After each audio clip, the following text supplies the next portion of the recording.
You know, I've never done Charmander. Yes, fire type. Because I could have. Because, oh, I did win. Sorry, Pikachu. I got a critical on you.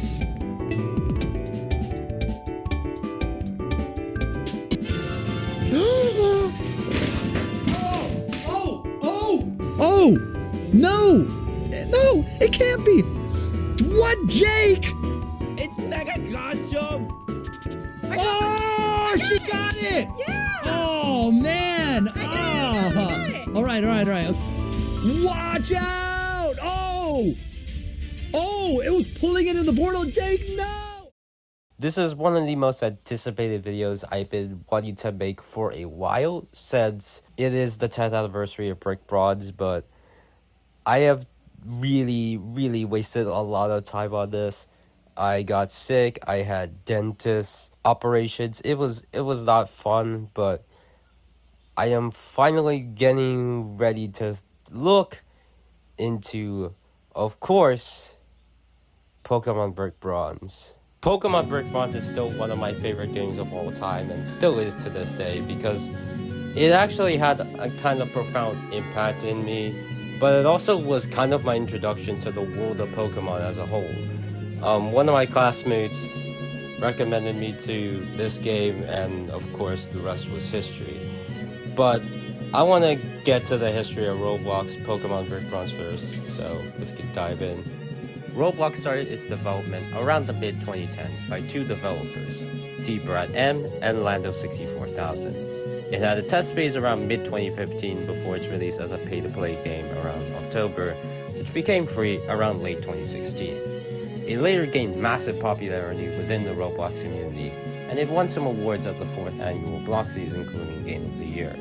It had very active athletes throughout its run, almost reaching the Aurora League before its unfortunate termination by the Pokemon Company on April 18th, 2018.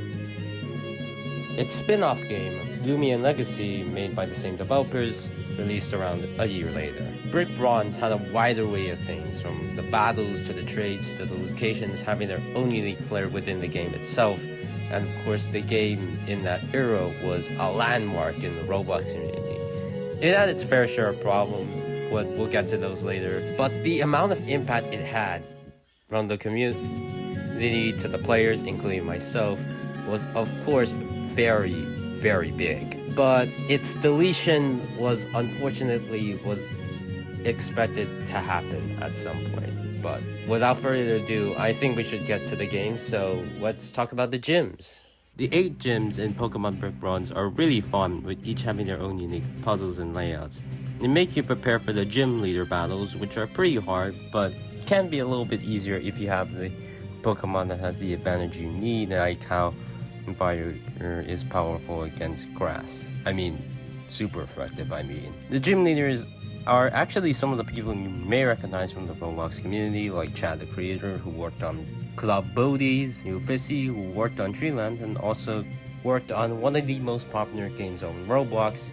You may already know, Adopt Me. But the most famous of which is of course Platinum Falls, also known as Fat Paps. You know that guy. The gyms also have puzzles that are related to the game the gym leaders have worked on, like the obstacle course in the Brimmer Gym, that also has one of my favorite references in the game itself, which is of course, you know the one. I like the part where you jump over things. Yeah! The story in this game is really engaging and fun, with the player trying to take down an organization called Team Eclipse, who wants to use the legendary Pokemon Hoopa and force the MacGuffin, the Brick Bronze, to a new world. They are led by Professor Cyrus, who is the main twist villain, and he's honestly kind of generic. I really don't care for him too much. But his boss battles, though, are absolutely hard. You have to really prepare for anything that happens in that boss battle, because it is no joke. You also have a rival named Jake, who later betrays you, but later redeems himself, and then gets sent to Lumion Legacy and revealed to be a double agent by the Looker. And, Tess, who later takes Jake's role after what I said earlier, since he betrays you and then later gets sent to Lumion Legacy, I don't give a fuck, let's just move on. Oh yeah, I forgot to mention the parents, but they get kidnapped early on, and the only thing they really do is just give you the brick bronze MacGuffin. I would like to have a quick mention of all the locations in this game, as they're all memorable in their own right, with each having their own layouts and sorts. But the best one is obviously Infinite City, which has Pokeballs, arcades, lottos, and Megastones. And speaking of Megastones, more than can be found in the Battle Coliseum, which is available through RTD after you complete the first gym. You can battle players through single or double battles and rank up and get BP, which you also can get rare items through BP. It also has 2v2 player matches as well. We also have the Trade Resort available through RTD as well, which you can trade players for Pokemon, eggs, and all sorts, including trade evolutions like Gengar and Alakazam and so on and so forth. And oh yeah, scamming.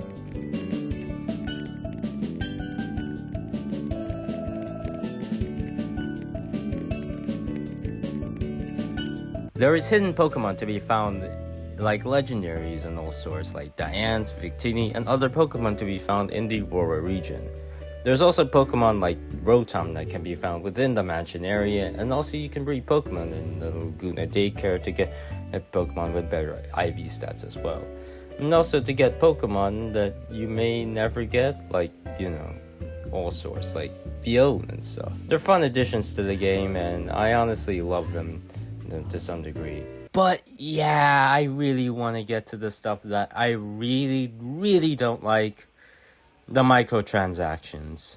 The microtransactions in this game are literal ass, especially an item we will get to eventually. I mean, I get the rogue powers such as legendaries and shinies and all sorts, as they are rare, but the XP share being locked behind a paywall is just so annoying and honestly the worst aspect of the game itself. I'm glad Lumion Legacy got to fix that along with the other copies of Brick Bronze, because having the XP share blocked behind a paywall, leveling the other Pokemon, so annoying and tedious and honestly feeling like a chore and grindy to get through.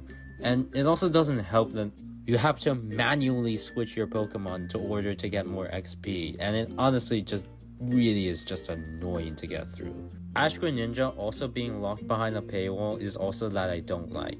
But I get why, since it is an exclusive ability, but it also doesn't excuse how greedy and pay to win this is. Also, yeah, the starter Pokemon being locked behind a paywall, I forgot to mention that. Yeah, it also sucks ass, we already know that.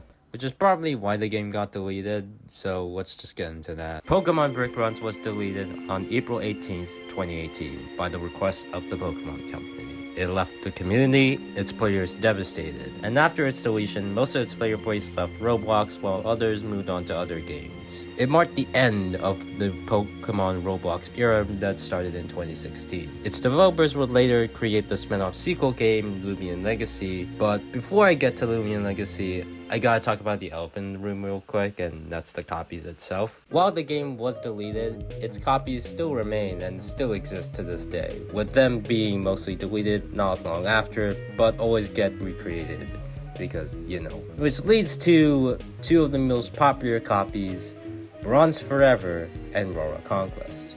Bronze Forever is a more accurate version of Brick Bronze, as it still has some of the more accurate versions to it.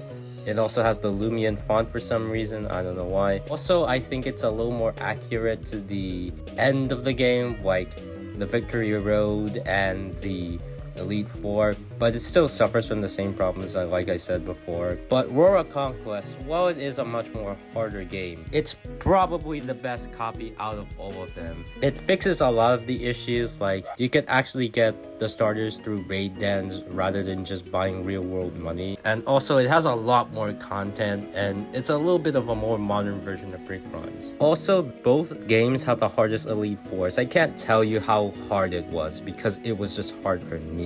While I still think Aurora Conquest is great, there's both still guilty of being Brick Bronze copies, which leads me to Lumion Legacy. Released on July 2019, it's a spin-off / sequel to Brick Bronze, with it having some of the same locations, similar gameplay mechanics, and continuing the story of Jake and Tess. But it's also very different to its predecessor, having Arthur skins, the introduction of Lumions, and new mechanics such as energy. I played it before and I found it to be a good successor to Brick Bronze, but unfortunately, it doesn't have the spark it once had with its predecessor. And unfortunately, its popularity always gets overshadowed at every turn from the Brick Bronze copies because of brand recognition. And it doesn't help that the game itself hasn't gotten a major update since 2021. And I have since fallen out of touch with the game since. I know Lando, Brad, and all the other people who were working on this game doing their best in trying to make this game as great as it can be, but man, they should have locked in way more. Brad has previously stated that he really doesn't like the Brick Bronze copies and that it was just mocking him and that people should move on from Brick Bronze. And I get his comments. I mean, nostalgia is a hell of a drug and people should really let go of the past. And yeah, as much as I like Brick Bronze, yeah, you always have to move on from a game in some way. But also, people won't really mind about it because Pokemon is just such a big franchise and it's one of the biggest franchises in the world. And it also doesn't help that the Brick Bronze copies aren't really gonna go forever unless something big happens. And it also doesn't help that the game's lack of major updates since 2021 has really hindered its popularity. And even with my gripes on it, I do want to see this game succeed, and I really mean that. I just really hope the devs lock in. I'll probably might do more Twitch streams in the future, but until then, I'm waiting for the team to make more consistent updates in the future. I might make a review on the game as well. As you have guessed from the title of this video, yeah, it has been 10 years since Pokemon Brick Bronze was first released, around October 23rd, 2015. And I had originally gonna release it around that time frame, but I kind of decided to release it around Christmas time because of earthquakes and also I'm a little lazy and other commitments. But do I still think this game holds up 10 years later, even if the original game is already long gone and now replaced with Lumion Legacy? It still has. I mean, it's still my favorite Roblox game of all time, and I don't think that's ever gonna change. And even with Lumion Legacy being not always that great, I still think it's a worthy successor, and I don't know if the Brick Bronze copies are ever gonna die forever because Roblox is pretty shit at this point. But I am grateful for this game for introducing me to the world of the Pokemon franchise. I want to thank the developers for creating such a great game, and I hope they do great in the future with their other projects. Pokemon Brick Bronze is still my favorite game I played on Roblox ever, and I'm grateful for the fun, the community, the memorable parts of this game, and honestly, it will always be my favorite Roblox game, and I don't think that's ever gonna change.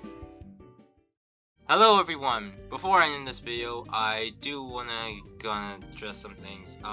I do apologize if the editing is a little rough, since I had to do this in a very quick notice since I'm going on vacation in just about a while.